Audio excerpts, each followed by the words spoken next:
Hey, what an awkward greeting. Why did it sound like that? I am drawing today like I always do. I mean, I took a week off. I took a day off took a break last week because I felt like it. What a great start we're off to. This is so weird. So, I said it in my story. I'm going to talk about Shadow and Bone. Shadow Bone. Hi, Sandra. I just watched it like a couple weeks ago, like a month ago. I don't know. What is time? But I liked it. I liked it a lot more than I thought I would. And I thought it would be fun to talk about. And I'm also going to draw this instead of the eyes this week because look at that. Her face is almost done. And I just think it'll be really satisfying if I can finish like that last bit of jaw and have it on camera, like have it on live. So I said I'm going to start with something positive about the show because last week or when I talked about Marvel, it was like a 1 hour rant and I was like, I need to talk about something I like. So I liked, I knew it was going to be kind of like, not like a super heavy show.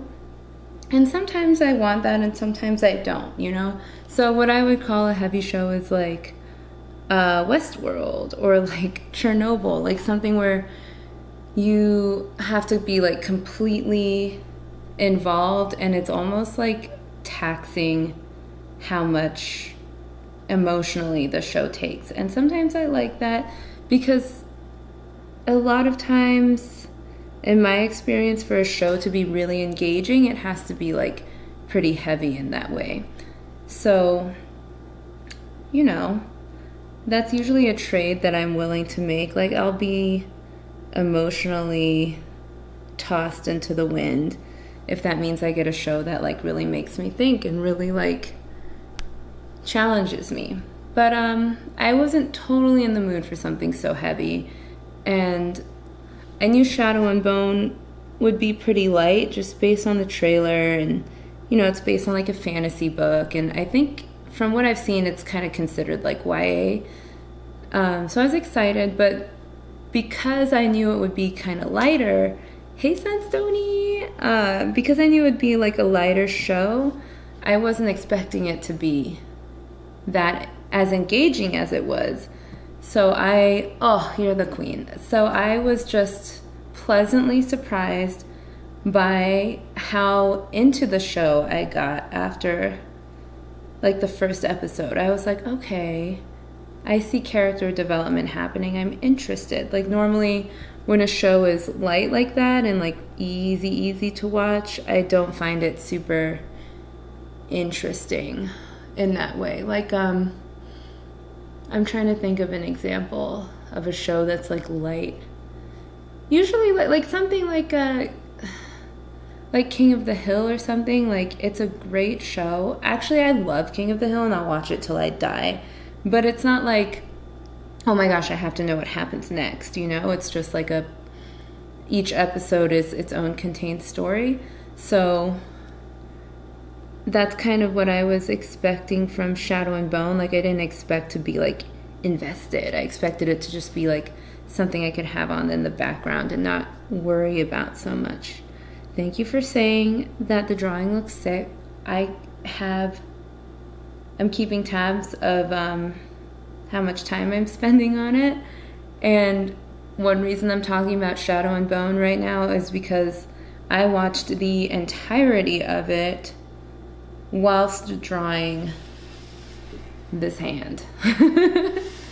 That hand, and I think like this sleeve. So Shadow and Bone was way more engaging than I expected. Like even though it wasn't like heavy or pulling on heartstrings, I was interested to see what would happen next. Like I got pretty interested in the story, like more than I thought I would. I mean, I feel like the trailer didn't do it justice, which is fine because trailers today are like the whole entire movie. It's like I don't even need to watch the movie anymore because I just saw the whole thing condensed into 30 seconds. So when I watched the trailer, I was like, okay, this girl can control dragons? like that. I was so confused. And then there's a guy in a hat, and there's a guy with a cane, and there's a guy flirting with her. There's maybe one or two guys, and that's what I took from the trailer. So, I wasn't expecting all that much. Another reason that I liked this show was because it gave me what I want. Like, remember in my last video I was talking about I was destroying Marvel because it gives you oversimplified villains a lot of time, and that there's not really any moral gray area. And that's not unique to Marvel. I mean, sadly, a lot of media does that, where it's either you're good and you only eat sunshine and you give all your money to charity, or you're bad and you run a corporation and you're also Satan. So I was just missing the in-between, because no one is really like that. And Shadow and Bone gave that to me in the form of Kaz, Inej, and Jesper. So in the trailer, I saw Kaz and his, cane, and I saw Jesper and his sharpshooter, I shoot coins. And, those were both really cute portrayals. I was like, oh, if I was 15, I would be in love with these guys. But I felt it just seemed like caricatures of chaotic neutral to me, so I wasn't expecting a whole lot of personality from them. I was just expecting kind of flat one-liners, and I was expecting them to be written in what a neurotypical person would write a quirky person as, just the male equivalent of Manic Pixie Girl, is what I thought I was gonna get. And what I got, I mean, Jesper kind of is the male equivalent of a Manic Pixie Girl, at least in the show, but it was still, they made it work. He had enough complexity to where I wasn't totally sick of him. I'm sorry, the stipples that I'm doing are so light that it probably looks like I'm not doing too much, but it's happening. I'll tell you a little bit about what I'm doing too. So these are the highlights right here, because the light source is kind of hitting her cheeks like that. And then, kind of like my face looks right now, there's a shadow here on her jaw. And when I tell you I was so worried that it would look like I was giving her a beard, but I don't think it's going to look like that, to be determined. But so this is going to be like a gradient to a shadow. So that's what I'm doing. So I can't be too heavy-handed, or else it won't look like a gradient. Okay, yeah, so Jesper, he was kind of the, I guess you could call him the comedic relief in their trio. But it worked. It wasn't, I thought it was well done enough that it didn't feel like he served no purpose. He had a lot of moments where you were like, oh, he really is a genius with weapons and just kind of a dodo. Oh, and also he's great with men. So that was fun. He's just got that charisma. And then you have Inej, who I feel like I didn't learn as much about her as I wanted to. It's tempting me to read the books. I might have to read the books. First of all, she was just totally beautiful. I mean, I'm just going to get that out of the way. The moment I saw her, I was like, I want to be her. I want to be with her. Incredible. She's so she's kind of mean. She's willing to do crimes and maybe stab people. And she lurks in the shadows, but she's also really sweet. And she believes in this weird religion thing. And she's kind of a softie. I just totally loved that about her. And then some of it is she's got a little bit of a dark past, but it wasn't her whole thing. When sometimes, especially with women, when they write women with a dark past, it's ooh, she's so different because she's been through something. It wasn't like that. She had a lot of other things going on. And then Kaz, I totally loved. I felt like I understood him. I looked up his Myers-Briggs, and it was the same as mine, so then I felt validated. But he was, more than the other two, exactly what I want or like what I'm looking for when I talk about like a morally gray character, because he's not a bad person, and he's got like some things in his past that maybe led him to choose the life he has, which from what I could tell was some sort of crime lord, club owner, thief thing. But and it's like, while he's willing to like put people in situations where they'll get hurt, or he's willing to take risks that maybe a good person, whatever that is, like a risk that Captain America wouldn't take. I'll say that. Like, he's willing to take chances, and he's willing to gamble with people's lives and his own life, and he's willing to do crimes. But he's not like portrayed as this evil person. Like the whole show, not the whole show, but like you meet him when he's like going to take a job to kidnap and then maybe kill the main character. So presumably you would be rooting against him. But even though they don't like downplay it, like, yeah, he's gonna try to find her, and when they do, he's gonna like kill her so that he can have $1 million, and that's okay. Like, they don't make you hate him, and you could hate him if you wanted to, but the show isn't trying to make you hate him. And they're not trying to make you love him either. He's there and he's doing his thing, and you can kind of just decide if that's what you want to do. And I really liked that. And I liked that it wasn't just, oh my gosh, she's gonna kidnap her. It like actually showed us why, and we learned more like over time instead of it all just being thrown at us at once. Like, I thought the pacing, as some would say, pacing was really good with like learning about him and his motives. And also like $1 million, like, or it wasn't dollars, it was some other currency because it's not Earth. But yeah, I think a lot of people would kidnap someone for that much money. I don't know. Am I wrong? I was really thankful for those characters too, not just because they added like the gray area and character complexity that I look for and I feel like is missing in shows, but also because of the hero.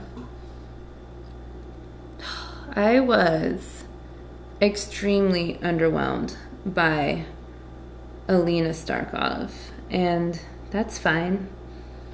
It's fine because the show wasn't trying to make me obsessed with her. Like, they gave me Kaz so that I could be interested enough without having to be interested in the main character. Because if that show had purely been main character and villain, oh my gosh, like, there's no way I could have watched it. I know I'm not the only one, because Alina, I mean, and maybe if I was a sensitive type and also younger, maybe, I don't know. It's fine if you like her. I would love to know why, because I didn't get it. And you know what's funny? I looked up some of the fan art. This is completely unrelated, but I looked up some of the fan art of Alina Starkov, and I want to ask all those people, why do you think she's white? Like, why would she have blonde hair? Did you read it?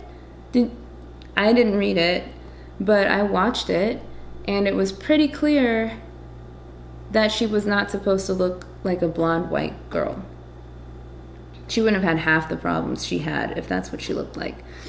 Anyway, the reason that I was extremely bored by her was that she was like kind of the Harry Potter type of main character, or like the Luke Skywalker type, the Aang, Avatar: The Last Airbender type, where it's like, hey, guess what? You have this incredible power that's not only super cool and super fun, but also you get to make the world a better place by using it. And she was like, oh, I don't want to. Why did it have to be me? It sounds hard. I don't want to do it. Like, I don't understand. I cannot fathom why anyone would be bummed about having this incredible power that makes you rich and famous, and also you get to benefit all of mankind. Like, why would you be bummed about that? That just seems Like, what kind of person are you? It just, weak character, right? And she clearly had bad judgment because she was in love with Mal. The root of most negative things is mal. Malicious, malcontent, malnourished, malicin. It's not a good thing. So why? I know that they don't live in like the same, well, they speak English. I don't know. Maybe they don't have the same negative connotations toward that root that we have, but I just thought that was a bad sign. His name is Mal. I mean, his real name is not, it's like Mal something. Mal is his nickname. But I didn't get what she saw in him, and I couldn't tell if the show even wanted me to like him. I don't know, I didn't read the books, but like in the show, the first time you meet him, he's like boxing and he's really obnoxious about it. We could call it obnoxing, because I just felt like he was like the kind of guy, kind of person who takes unnecessary risks to seem like a badass, and then like doesn't plan at all, and then ends up losing spectacularly, and then they're indignant, and it's like, well, you lost because you're dumb. Surely you're not surprised. So that was my first impression of him, because it was in that boxing match, and I don't even remember if he won, but that was like his attitude. And then he walks into camp. I'm sorry to give like a play-by-play, but walks into camp, and Alina, hey Allie, and Marcus, welcome guys.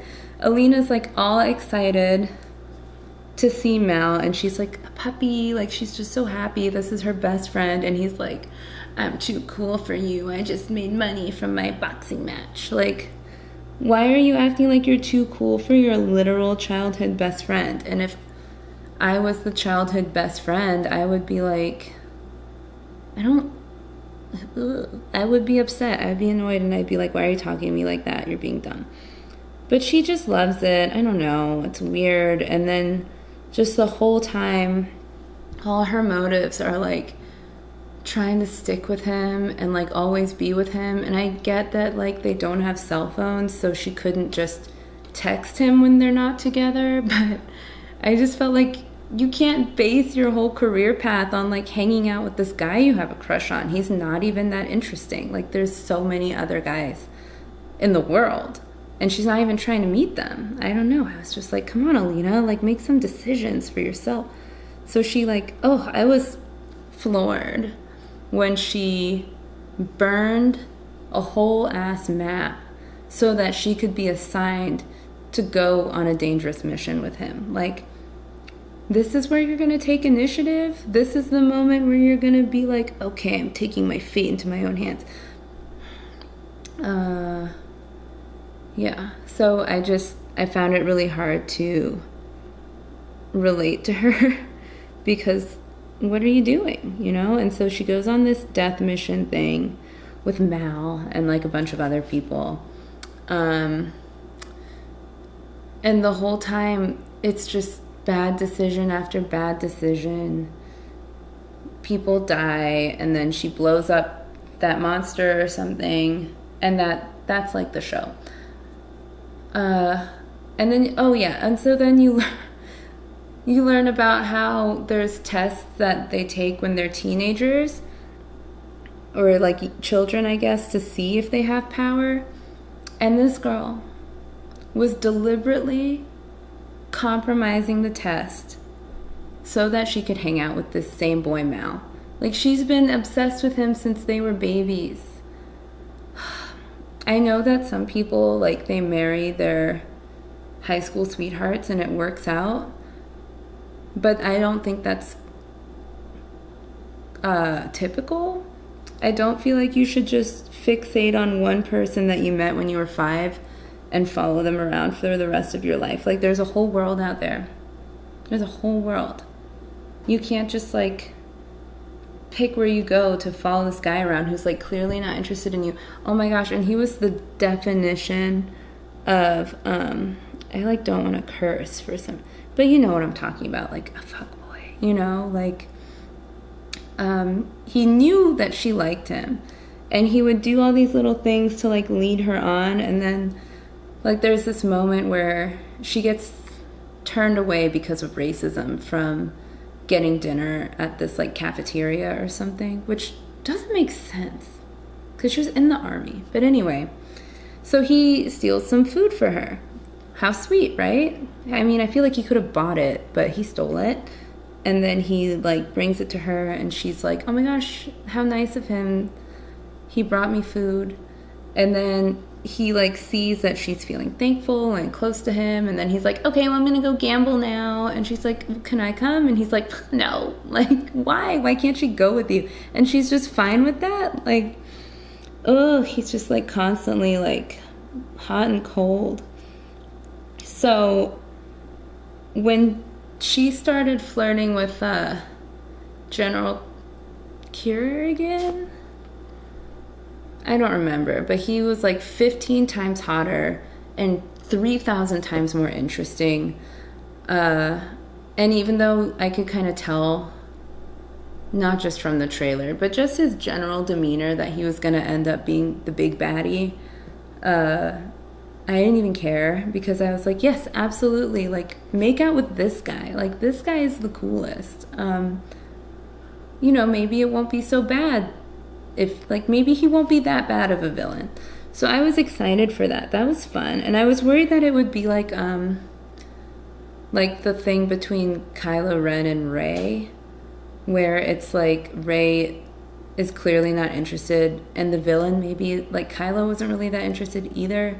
And I haven't seen the last Star Wars, but I'm talking about in the first, The Force Awakens, like those moments where it almost seems like there's like sexual tension, but it's not like in a healthy way. Like, I was worried that it would be like that between Kirigan and Alina. I need to draw, that's why I'm here. But it wasn't. It felt like a lot more of just like it seemed way less creepy. And then in the end, it was creepy. Like, he was totally manipulating her. Oh, that's a spoiler. You know what it is. But it just wasn't as weird. And I was, you know, because I give villains the benefit of the doubt. So I was like, maybe he's not that bad. Like, maybe he's really working towards a greater good. Like, maybe it's a sacrifice the many, maybe it's a sacrifice the few to save the many type situation. And in those cases, usually I can vibe with the villain. And I was thinking maybe I can watch this and hope for some sort of resolution where she comes around to his side and they, like, you know, take over the world or something. Like, wouldn't that be romantic?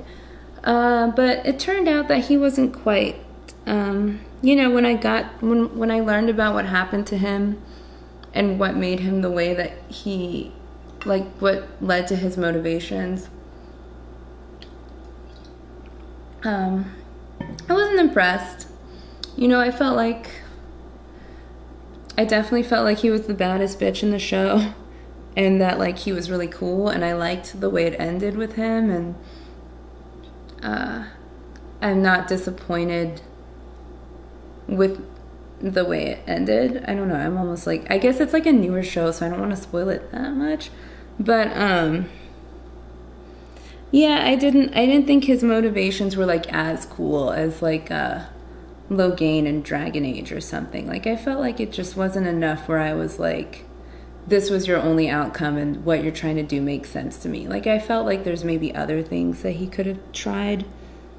You know, a lot of the times when it's a show like this where the villain is trying to sway the main character to come around to their point of view so they can build the world they want to build together, I feel like if the villain just explained it better, maybe the hero would be convinced. Like, if Kirigan had come to me and said, like, we've been really oppressed and I'm just, like, really sick of it. Like, aren't you sick of it? Like, I know you've been through it. I've been through it. Like, these people need to be put in their place. Like, I'm just trying to help us all out.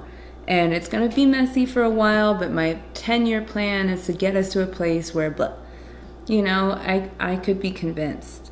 But instead, he kind of just like lied about it and killed that stag, which I thought was pretty sad. And, I just felt like his approach was a little too aggressive. But he was still like a much better, more well-rounded villain than like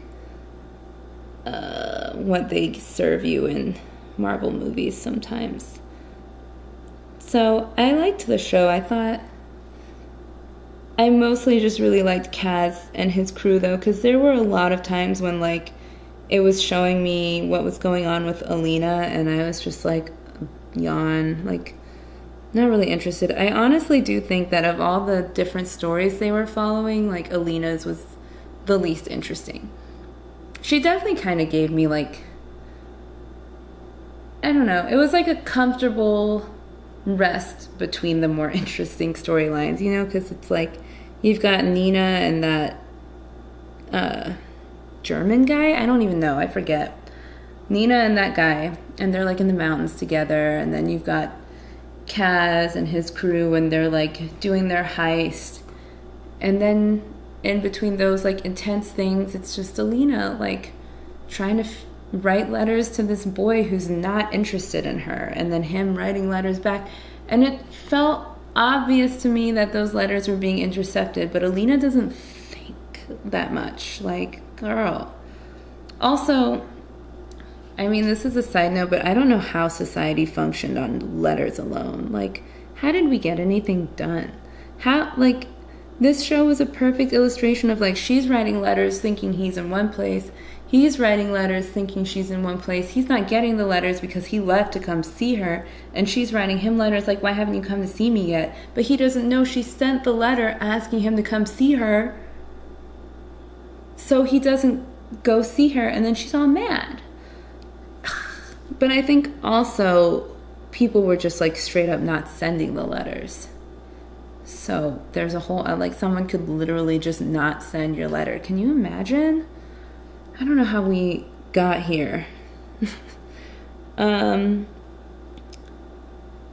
Ooh, yes. Okay, and then so I was also frustrated with Alina's like disinterest in getting stronger. I always want to get stronger. Like, if you tell me I can get stronger at anything, I'll do it. She was not interested. They took her to this incredible palace, and they were like, all you have to do is like believe in yourself. And she was like, no, I don't want to. I don't get it. I'm not interested. I just want to see Mal. Like, what? I don't understand. Like, I was just so frustrated because her whole life, she's experienced discrimination, and she's experienced loss because of the fold, I think it's called. And then now she realizes she's the person she has a platform, like she can speak out against those things. She can represent the race that people are blaming for things. And she can also like destroy the thing that killed all these people. And she just like doesn't even want to. And she doesn't even say why. Like, I assumed it was because like being in that role was kind of intimidating, but she never actually like vocalized. She just like didn't want it to be her, and she was like literally asking other people if they could do it instead. I was like, girl, come on, like, do some work. Like, you joined the army and you destroyed documents so that you could face potential death just to be on the same boat as a boy you have a crush on. Like, you're willing to take risks in that situation, but you're not willing to take ownership of this? I don't know. It was just hard for me watching her flop around. But that's why, again, I was just so thankful for Kaz, because he was just everything I like to see in a character. Like, he had plans. When things went wrong, he took time and reconsidered. He explained things when people weren't understanding what was happening. He expressed, like, to Inej, you know, like, not in like a super emotional way, but he was like, no, I care about you. Like, I'm not gonna just let something bad happen to you. Like, there's so many movies where people just don't communicate. And Allie will know, if she's still here, that we get enough lack of communication in real life. Like, I don't want to see it in TV shows. Like, if I'm watching a fantasy as unrealistic, like, I want to believe that maybe in a fantastical world where magic is real, communication also exists in a good way. So I was really grateful for a character who, like, can plan and scheme and be meticulous and be thorough, and them not being seen as like this horrible bad person. And I also just liked how real he was. It's like he just is in this because he wants money, and like, we all need money. Like, that's just as good a cause as anything else. I liked how many different types of characters they were. Like, it felt very balanced. Like, as annoying as Alina was, like, it worked and didn't like ruin the show for me, because she's balanced out by someone like Kaz and someone like the conductor and her two like new friends who kind of didn't have personalities, but I think they were just there to kind of move the plot along and help ground her in her new situation. What happened to them? They were sweet though. They were very cute. Oh, and everyone was like pretty, but it wasn't like as ridiculous as Riverdale, where like everyone is like almost a 10. Like, people looked real. They didn't look like, because sometimes that takes me out of it. I don't know. I know I'm not the only one who feels that way, but it can't bother everyone, or else it wouldn't be a thing. But sometimes it takes me out of a show when like literally everyone is super hot, like to the point where they don't look real, and also everyone is 25. Like, the villain is 25 and the hero is 25 and the mentor is 25 and the comic relief is 25 and Dodo is 25. Like, why is everyone hot in the same age? Like, but they're in different levels of expertise. Like, when does that happen? So I liked that there were so many different age groups and types of people and varying levels of attractiveness. And even like the super attractive people weren't like overwhelmingly attractive. They just looked like normal kind of people.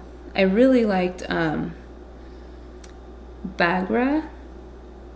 I thought she was cool. Like, I kind of want to be her when I'm old. You know, live in a cave and unleash swarms of bees at people when I feel like they're not trying their hardest. Like, that's goals. And also, she looked great. Like, clearly being a cave-dwelling kind of mean mentor is good for your skin, because she looked amazing. And I know later you find out that she's kind of like, I guess, eternal. But maybe that's why. Maybe it's because she lived in a cave. Like, or did she live in that cave, or did she just work there? I don't know, actually. I never thought about it until this moment. Hi, Raina. But, you know, even just working in a cave, I think, would be fun. That might even be better, because you could go in the cave like 8 to 5 and then go home, presumably to your mansion, after a long day of unleashing swarms of bees. I also thought she gave, what's her name, Alina, she gave her like a really great speech about, like, you know, you gotta, why are you here? You know, if you have to be willing to do the work and believe in yourself, or else what's the point? You're just wasting everyone's time. Like, Alina definitely needed to hear that. And, you know, it didn't really do anything. Alina didn't have her breakthrough until she realized that Mal didn't like her. And it's like, okay, Alina, like, that was a great breakthrough.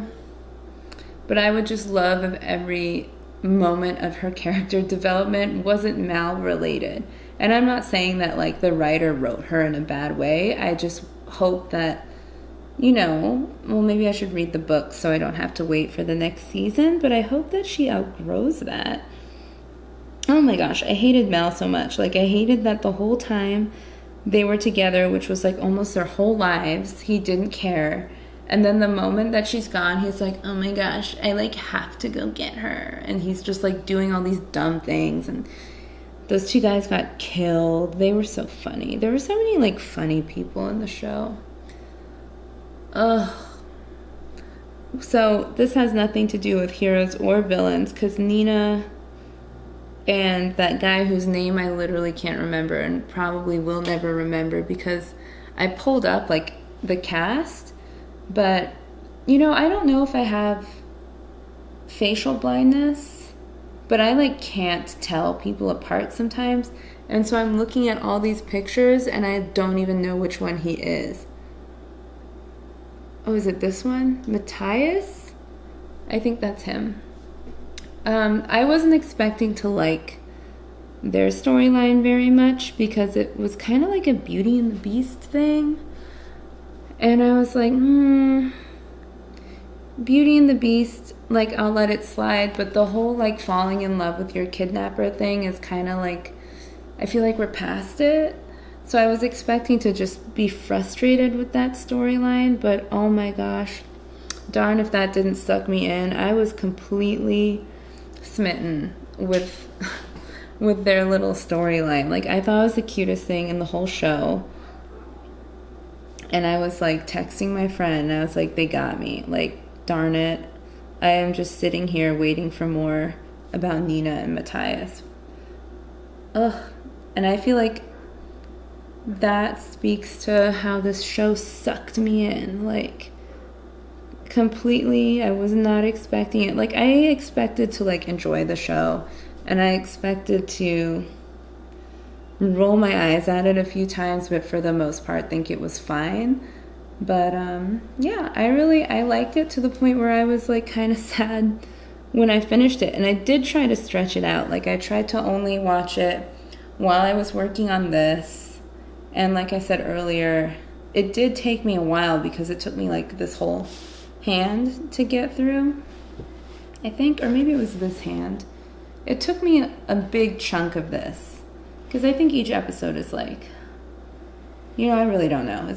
Are they like 45 minutes or something?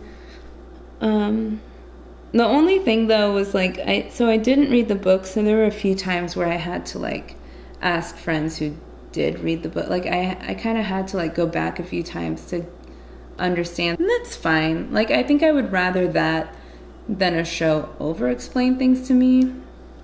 But yeah, there were a few things I wasn't totally getting. And there was also like the whole first 2 episodes, I think I mixed up Kaz and Kerrigan, and I thought they were the same person. And I was so relieved when they weren't, because like I said earlier, like, I loved Kaz so much. And even though he had like technically illegal and sort of malicious motives, like, I didn't feel like he conducted himself as like a bad person or like evil. So I was like really relieved that the show wasn't trying to make him the main villain, because I was like, this guy's just really lovable. And like, his one friend is really, Jesper is just like goofy and sweet, and Nej is just like super goals, totally awesome. You know who she reminds me of? I have Dragon Age on the brain because I have BioWare on the brain because Mass Effect just came out. But if you've played Dragon Age 2, and I think only a couple people are watching this right now, so probably you haven't. I don't know how I feel like no one liked that game, but I loved it. And Nej reminds me of Isabella because they're both like beautiful, and they're both like also just really badass, have a thing with knives. They're both like dual weapon rogue types, sneaky. Isabella is a lot more like chaotic than Inej, but just in like their personality when it comes to crime and murder and like sense of self, I feel like they're very similar. Now I want to play Dragon Age. But yeah, I was thinking about it while I was getting ready to make this video, and I was like, Shadow and Bone is the first show I've watched in a while that gave me like characters who weren't grossly, like, who weren't just like one-dimensional. Like Kaz and his crew totally fulfilled that. And they also, what I loved about them was like that they were willing to adapt. Like when they learned something new, they were like, okay, clearly our current plan is not going to work. Let's do something else. And they also did such a good job with like giving me a sense of who Kaz was in just a few episodes, so that there was a moment where he admits that he was wrong. And I was like, oh, I can tell that this is something that like hardly ever happens. And I thought that was like a really sweet moment.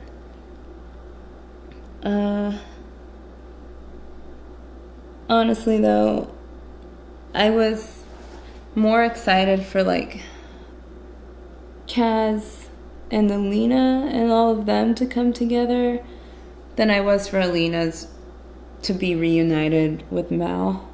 Like the part where Mal finally makes it to the castle and they're gonna see each other, I was just like, ugh, I don't want this to happen. And part of it was because I just really liked her and the general together. And, you know, even after I found out about him, I was still kind of into it. Like I said, I was like, maybe he can explain himself well enough that it works. Ooh, you know who else was like technically villainous, but I still really liked them? Was like some of the general's soldiers, like the twins. I thought they were really cool. And the Taylor, what's her name? I don't remember. I'm looking at the cast. I don't know, you guys. But she had red hair. It wasn't Nina. Nope. Oh, is it Genya? She looks so different in her photo. Genya, I think, though she works for the Queen. I thought she was a really incredible character, and I was also kind of in love with her. And Julian, just like a lot of the Grishas. Ivan, I loved Ivan.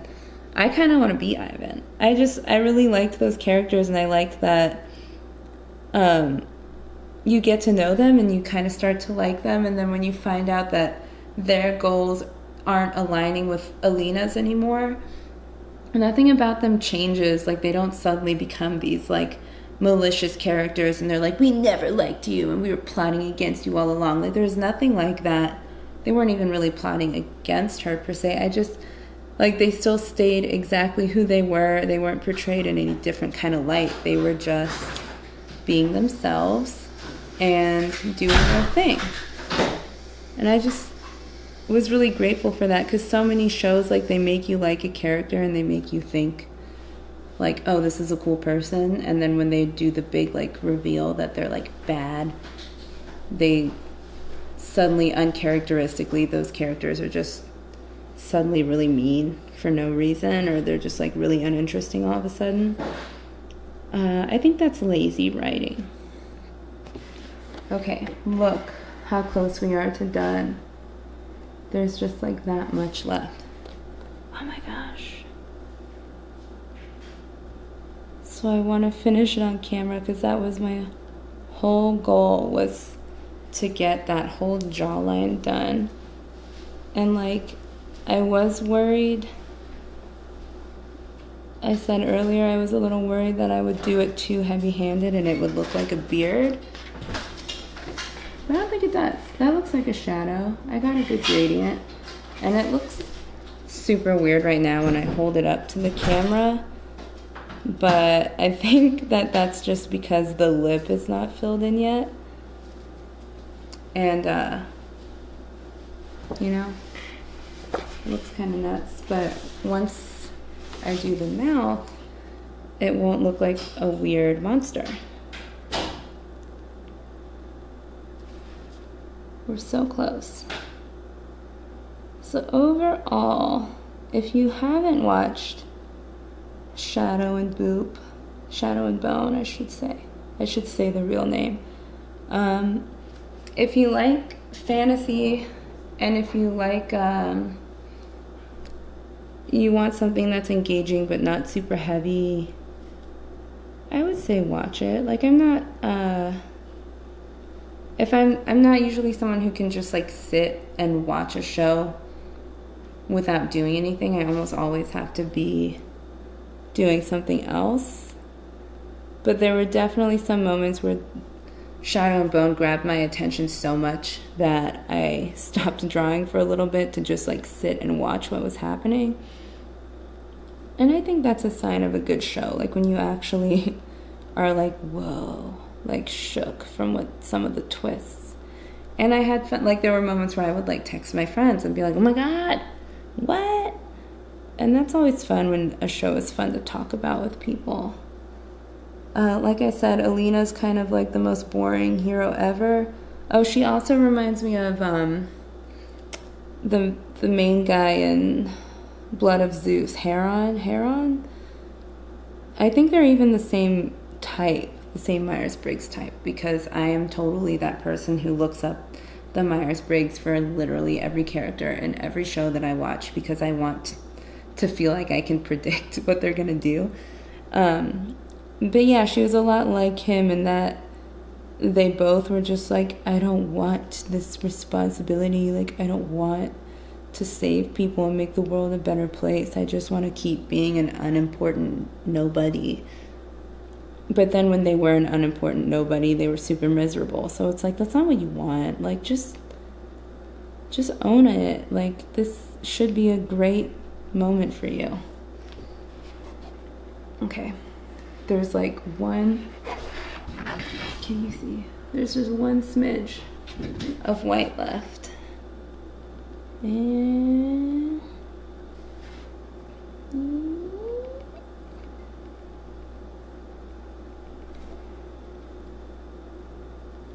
done. Ta-da! Look at her face. Well, look at her skin. So clearly there's still like so much to do, but I'm excited that I got to finish like the face while talking about Shadow of Bones with everyone here. So hope you enjoyed that. Let me know what you thought. I had fun, and you know, thanks for hanging out. I'll talk to you guys later.